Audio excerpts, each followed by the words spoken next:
Welcome, Gemini. This is Regina from Pacific Tarot getting ready to do your winter solstice reading.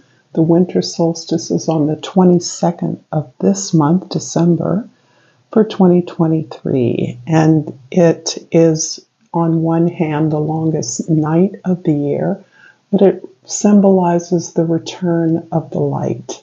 And that is the inner light that begins to grow and expand and burn more brightly as we move through the winter time of retreat, silence, meditation, hibernation. In the southern hemisphere, this is the time of the sun's zenith. So this is a time when you will be looking for your place in the world, your place of belonging, your place in the sun. So this is about claiming that space in the external world. But for those of us in the northern hemisphere, this is a beautiful symbol of the return to our self-illumination, our self-divinity, our divine path moving forward. I've combined the African and the Tarot of the Divine Tarot decks, and I'll clarify with the Crow Tarot. And I will use a few different oracle decks throughout the reading. So welcome. I appreciate your time and appreciate all the support that you give me simply by being here. So let's get started, Gemini, with your overall energy, the Hangman. The Hangman is precisely about this period of entering into the sun's movement into Capricorn, which is symbolized by the winter solstice. This is a time of consolidating, of solidifying, of crystallization, when things are shrunk down to their essence, to their core. And this is giving you an opportunity to step back from the motion, the activities, the forward movement, and contemplate the events of your life from a higher perspective. This higher perspective is not about taking the view of divinity or deity, but it's about giving yourself a chance to absorb and integrate the lessons and observations you've made about what is going on around you. In the quest for a new perspective, you're recognizing that the way that perhaps you have been seeing things or understanding things is limited, and you are questing for a larger perspective, a perspective that accommodates several different vantage points, in particular, a perspective that reframes your current conditions in a more positive, a larger light, taking a larger view. So this is very seasonally appropriate. In the present, Gemini, you have the King of Pentacles. In the past, the Queen of Coins or the Queen of Pentacles. And in the future, the Two of Swords. Very interesting. This feels to me like your ability to transition and integrate various aspects of your efforts towards stabilizing and securing material comfort, maximizing abundance, building prosperity in your life, moving from a place of accepting your internal resourcefulness, your ability to generate new ideas, to grow things, to bring things to full fruition, to activate the fertility principle in your life, to realize something to the point of harvest, and to receive those rewards, as well as the process of creation itself. So there's a double satisfaction in the work that you're doing. You're moving that perspective, that experience, into one of mastery. That is where you have mastered the cycles, the seasons, as part of a routine or a process that continually generates longer-term stability and abundance. And this is as well to the point where you are able to generously expose your process of stabilization, of securing the resources you need to be comfortable, to take care of yourself, your family, and contribute to your community. So these are two aspects of building abundance that you are contemplating at this time, because there appears to be a choice or a decision to be made. Perhaps you're receiving an offer. Perhaps you are considering putting your skills into a new enterprise or opportunity, or you've reached a crossroads in something that you are building. This can be any number of offers or proposals that you are floating or that are being floated to you. But what is required for you to understand the opportunities that may be before you is a deeper look at your own process, your own abilities, telling yourself the truth, being brutally honest with yourself. And this can be particularly difficult because your closeness to the process, your engagement in this process, your commitment to routines and conforming to perhaps an organization, an institution, or a conventional professional ladder may make it necessary for you to get a lot more information. Things are not as they appear on the surface. And you may be wary of trusting your intuition because you feel so invested in working, in your ability to work the tried and true for you. There are many more possibilities available, but not if you don't ask. And one of the keys to the particular situation you're in now is the ability to be curious, to communicate, and to negotiate. That's all hinging around your ability to be curious, to challenge your own assumptions, to not assume that you know what is being described or offered to you, but to negotiate that, to participate in that process of information sharing, which is what an offer or a proposal is, so that you gain a larger understanding of the context for the many more possibilities that actually exist. In your past, the Queen of Coins is clarified by the Death card and the King of Coins again. So not only do we have a couple, but the masculine, the assertive principle is being emphasized, so that you are perhaps coming from a place of modeling an ideal professional couple, marriage, or partnership. I'm sensing that you believed in a union that was based not only on a compatible emotional or love commitment, as well as one that built something together. And that's the model you're working from. And you're actually internalizing that process within you, so that you are releasing the idea of that having that marriage, that union, that connection within yourself, having to look like a conventional married couple, even a power couple. This is perhaps something that you're leaving behind, literally, that you've been a part of, and this isn't necessarily a marriage. It can be a business partnership. These are similar enough to how we describe and how we understand marriage in our culture. But you're releasing that. You're changing that model. Perhaps you're letting go of that dream, or you're letting go of a literal relationship that mirrored those ideas. In the present, the King of Pentacles is clarified by the Ace of Cups and the King of Wands. So we're seeing you step out and mastering this entire process on your own terms.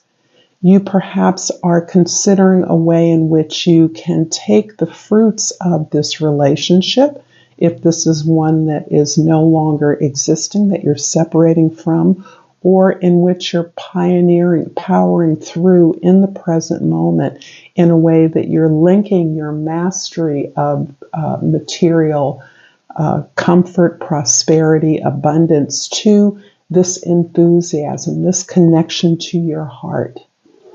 You are less concerned in the present moment with this being your efforts, your mastery, your skill, your organization, your prosperity being linked to your heart's desire, being linked to who you truly are, or to a healing process that helps you to open up your creative, imaginative skill set. And this is something that is moving you into a more leadership role in some capacity. This may be about a proposal or an offer you're making to another. This may be some idea that you have to take the foundation you've created for yourself and move it into a more creative direction. And by creative, I don't mean that it can't be a business. It can't be relevant to not the arts. It doesn't have to be relevant to culture directly. Everything that you do on your own terms, in your own way, using your own language is creative for you. This comes out of your unique ability to combine your talents and to stabilize those, create something long-lasting. So I see you actually developing a new skill set with which you want to pioneer or lead a new effort. And this effort is less about conformity to the external world and more about fulfilling the desires and speaking to your natural talents and skills, allowing those to bloom, allowing yourself to address perhaps the people that you've worked with, the staff that has supported you, and that you in turn support, allowing them a new voice. In the future, the Two of Swords is clarified by the Queen of Wands and the Temperance. Now, this is the second couple, power couple, that we see in your reading. And I'm sensing again that you're moving from this place of making a proposal, creating a new idea, or originating an idea that is assertive, outwardly expanding, not only determined to be successful, but providing leadership and inspiration to others, to a place of your own confidence, to a place where this new direction that you're pioneering from a solid history in the past of performance, of growing wealth or prosperity, stability and security, to something more edgy, something more fiery, something more inspired. This can be you traveling outward, taking your proposal to places where your skills have not been utilized in the past. Travel is absolutely a possibility, but I'm seeing this more as you developing another side of a business that is already established. And that business may be, as I mentioned before, more oriented to the people, the staff, the support, the collaborators that you work with. It can also be turned towards philanthropy of some sort, some charitable effort, some desire to provide services or access resources to others. Whatever it is, there is a sense of balancing out what you've already built and created, that you are now looking to the broader, more human implications of your prosperity, the way that your resources, your abundance is landing in the world as it relates to people, the environments that you inhabit, or your impact on the world. And that is the place of great learning for you. That is the place of softening for you, because it's requiring you to be in communication, to be negotiative, to be inquisitive, to not have the answer, to ask the right questions, and to listen to the information that you receive.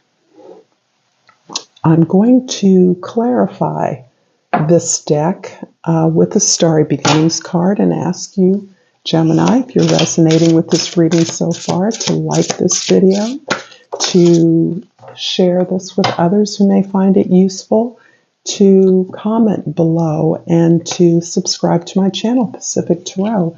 And I've pulled You Are Bright Energy. Color uplifts you. So that's resonating a bit with this beautiful King of Wands as well as the Queen of Wands. We see both of these energies in the elements, being inspired by the world around, perhaps the natural world. I'm also going to pull a flora and fauna of Africa, as much to acknowledge the motherland as I am to remind us of the way in which our ancestors support us and prepare us for our work. And I pulled the crested porcupine. And the flower or plant that goes along with that is a beautiful monk's hood. The key word is fearlessness. Face your fears, open up, and be vulnerable. Isolation is not the only way to protect yourself. Proceed with caution and confidence. That is feeling reflected in this strong Wands energy that is moving you into the future. While you are tempering this energy with this healing of your resources and opportunities that surround you, staying in balance and negotiation with that, I'm going to clarify the King of Coins in your past with the Three of Wands and the Death card in the past with the Page of Wands. So here we are again looking very concretely at something that you've already started. And this is growing out of releasing an old way of doing things. This is growing out of letting go, surrendering to your ability to be safe, to be protected, to be stable and secure. There is a bit of an anxiety that I feel from the tremendous efforts that you've made. Perhaps this is part of a relationship, part of a business you've built, and that you're releasing that particular model in order to move on to something different, to open up yourself to the inspiration, the ability and desire to grow and expand, particularly into new inspiring areas. This is you wanting to do things differently. In the present, I'm clarifying the King of Wands with the Star card and the Ace of Cups here with the Seven of Cups. You're definitely inspired. You're definitely feeling a tremendous amount of hope in some ways by the empowerment you gain through what you've built in the past. This partnership, if it is a model, then it is one that has inspired you to release it, to recognize that you've internalized the qualities of a power couple. If it's a literal power couple, then you are releasing the necessity to follow the routines, to move in a conforming or organized fashion along a very conventional path. You're releasing that, feeling secure, feeling protected so that you are free to be inspired, to be hopeful, to look towards the work of others, your experience in relationship and community that is inspiring you to want to do more, to understand that the purpose of this work that you've created, this relationship that you've built, even if it's within yourself, is to move towards the star, this vision, this greater vision of how you would like the world to be. There are many options open to you now that you've opened this desire to grow, to do things differently, to address the emotional and human capacity of the impact of your work, the way that you're now looking at how the things that you've been able to build in terms of resources, abundance, wealth, and prosperity is landing on the ground with individuals in the community and with resources that can be made more available to others. However, and at this point, it feels as though you're receiving a lot of offers, a lot of requests for your help, for your guidance. You're actually not allowing that to distract you from your vision. You are not allowing that to sway you from a path of destiny that seems important in terms of actually fulfilling your destiny, fulfilling your path. The Queen of Pentacles in the future is clarified by the Six of Swords, and the Temperance in the future is clarified by the Five of Wands. Interesting. So I do see you coming back to this energy of the Hangman, and I understand now, I have a better understanding of why this is important, because you've opened yourself up to a lot of possibilities. You may be making proposals and receiving offers furiously, a lot of offers. You're getting the attention of a lot of people. You may be famous or well known or have developed a large public presence regarding the direction that you are taking with the foundation you've created. And there I've said it, a foundation is a philanthropic entity that can allow you to address a variety of concerns while minimizing your own personal profit. Because your comfort and your prosperity, your security is already established. So you don't need to worry about that. Now you're actually looking at the best vehicles to be able to do the work, to involve the people, the staff, the resources that will help you do the work of distributing resources. It appears to me to be those in need. It appears as though you are looking to address those who are in a variety of transitions. That can be homelessness, that can be immigration, that can be people in a variety of health, with a variety of health concerns, or perhaps educational issues. Whatever it is, your staff, the people that you're working with, are the ones that you are establishing a process where all are valued. You may be the leader, but through the wisdom of your passion, the clarity of your purpose, you are allowing each member to work from their strength.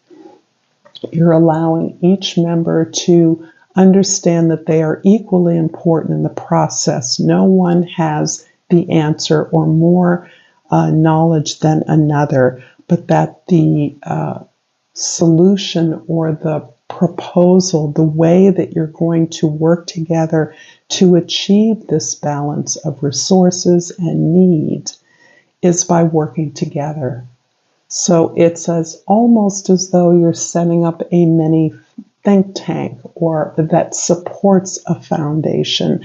Now, those may be very grandiose terms for many of you, many of us, but if you think about it in a variety of ways, this can be a home business. The same process can be applied to a small business, to a home business, to retirement, to sharing the excess of an inheritance of it. It can be scaled to reflect your circumstances. That's what I'm trying to say. So I'm going to finally pull a Language of Flowers card to finish up this reading, and I pulled the Stock. The key words are slow down. The pace must abate before it's too late. And again, we're kind of brought back to the general energy. It's so hard to get these cards unglued with the Hanged Man. The Hanged Man is about stepping back, retreating, allowing yourself to take a higher view, to sacrifice activity and motion for a while so that you can gain the perspective that's required in order for you to move forward productively. Thank you, Gemini. Until next time, namaste.